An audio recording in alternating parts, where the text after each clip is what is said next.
नमस्कार सबैजनालाई म आज हजुरहरुमाझ पजल टेस्ट लिएर आएकी छु। Question number 1 which one will replace the question mark? यो क्वेशन मार्कमा कुन चाहिँ हुन्छ? पजलहरुमा कुनै रुल हुँदैन पजल टेस्टमा चाहिँ। यसमा हामीले चाहिँ आफै अनुमान लगाउने हो कुनैमा गुणन गरेर हुन्छ कि कुनैमा गुणन अनि जोड कुनैमा घटाउ कुनैमा भाग के गरेर हुन्छ त्यो हामी चाहिँ त्यसरी आफै निकाल्न सकिन्छ।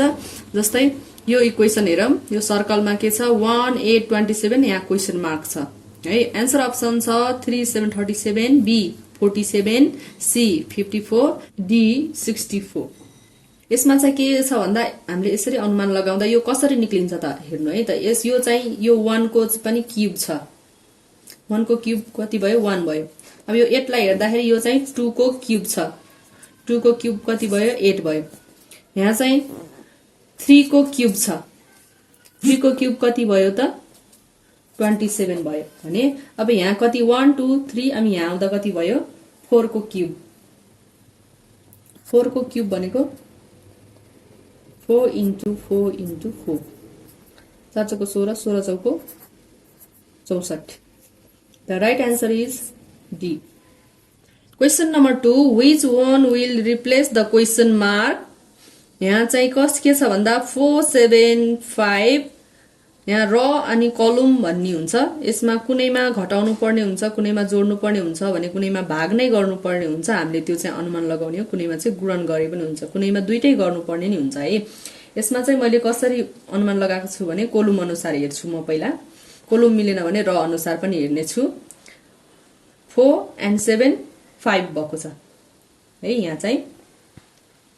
अब यो यसो गर्दा मिल्दै मिल्दैन। अब म यो र अनुसार हेर्छु र मा चाहिँ 4 8 यहाँ 33 यो दुईटा गर्दाखेरि यहाँ 33 आउँछ के आउन्न है। जस्तै 4 4 8 जा कति भयो 32 32 मा 1 प्लस गर्दै कति भयो 33 भयो। अब यस्तै गरेर यसको पत्ता लगाम यसको पत्ता लगायो भने यो आयो भने यसको पनि आउँछ। 5 9 जा 45 45 plus 1 46 ल यसको मिलेको छ। त्यसैले म यसको गर्ने छु पहिला यसको गर्छु 4 into 8 equal plus 1 गर्ने है। यसको इक्वल कति हुने भयो 33 भएको है यो। अब म यसको गर्छु पहिला 5 into 9 plus 1 equal कति भयो त 46 भयो।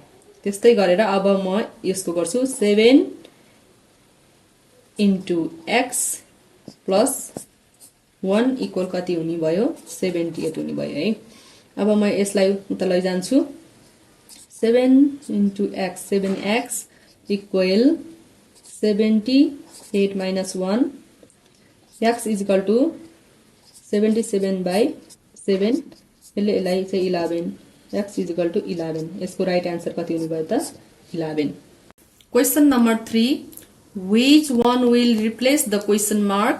हाम्रो यस्तो छ 3 3 5 6 39 4 अनि 4 5 7 51 अनि 3 4 5 5 अनि यहाँ चाहिँ क्वेशन मार्क त्यहाँ के हुन्छ भनेको छ। आन्सर अप्सन छ 40 be 37 C 33 D 45।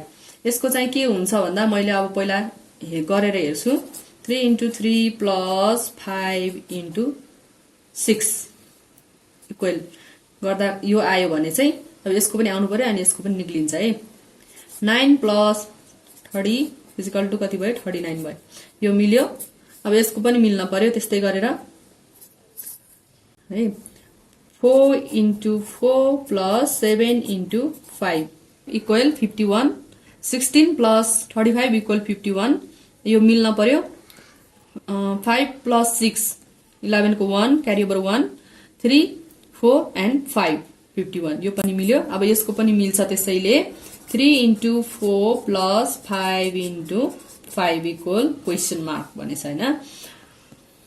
12 plus 25 equal 5 2 कति भयो 7 1 2 3 भयो। Answer option B is right.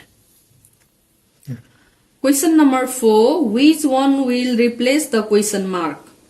यहाँ यो क्वेशन मार्कमा के रिप्लेस हुन्छ त्यो भन्नुस् भनेको छ।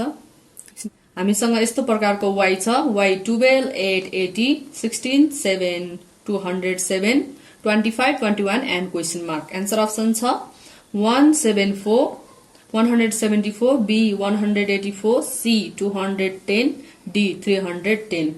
अब हामीसँग के छ भन्दा मैले यसरी गर्छु 12 स्क्वायर भनेको कति हो त 144 माइनस 8 स्क्वायर भनेको 64 इक्वल 80 आउनु पर्यो है। यो आएपछि यो पनि आएपछि बल्ल त्यो पनि मिल्छ। अब जस्तै योबाट 4 बाट 4 0 नै भयो 14 बाट 6 8 यो मिल्यो हैन। त्यस्तै गरी अब यसको पनि मिल्न पर्यो 16 को नि स्क्वायर माइनस 7 को नि स्क्वायर इज इक्वल टु कति आउनु पर्यो 207 207 यसको पनि आउँछ। त्यसैले अब उतापट्टिको गर्न पर्यो 25 को स्क्वायर माइनस 21 को स्क्वायर इज इक्वल टु कति हुन्छ त यो गर्दाखेरि कति हुन्छ त 184 हुन्छ। The right answer is be.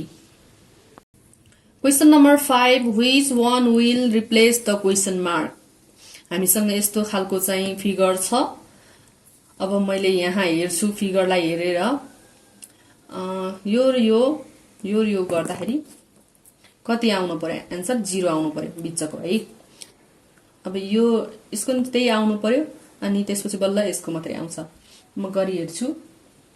अब जस्तै यो है 6 plus 5 minus 7 plus 4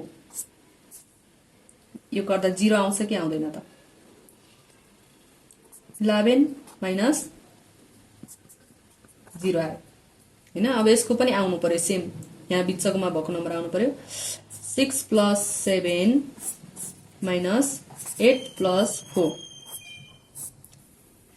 6 plus 7 13 minus 8 plus 4 12 equal कति हुने भयो 1 यो पनि मिल्यो हैन। त्यस्तै गरेर अब यसको मिलाउँदा 11 plus 2 minus 0 plus 2 यो भनेको 11 plus 2 13 minus 2 equal 11. The right answer is 11. Right?